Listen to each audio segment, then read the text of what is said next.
People are gathered in Paris to pay tribute to the victims of the 2015 Charlie Hebdo terror attacks. Saturday marks 2 years since gunmen opened fire at the magazine's offices. A total of 17 people were killed in that attack and 2 others, including one at a kosher grocery store.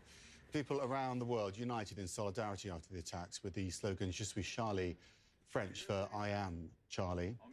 Our Jim Bitterman joins us now from Paris. It doesn't seem like 2 years, does it? And yet we've had other attacks since. It's still very raw.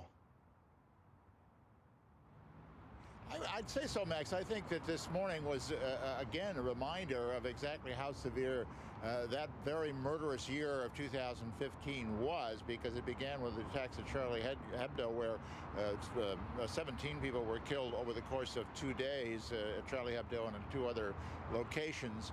And their commemorations this morning were marking 3 of those locations where people died, and they were quite dignified, quite, I would say, somber ceremonies, with the mayor of Paris and the interior minister and the victims minister all taking part.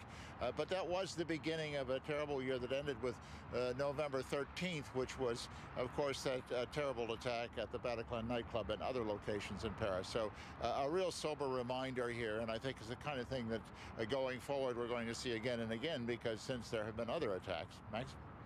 As we head towards the elections as well, security presumably is going to be one of the key issues that politicians will have to weigh up and that voters will have to weigh up.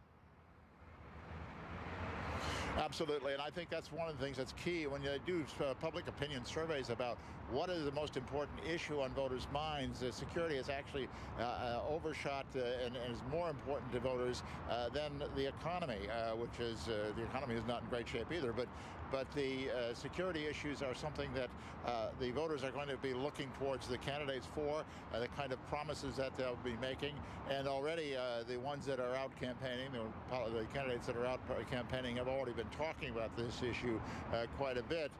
They have done a lot of things, of course, to beef up security, but as we've seen in other places in Europe and other parts of the world, it's so difficult to control the kind of terrorism that we saw here in France and in other parts of the world. It's just very, very difficult to stop it completely.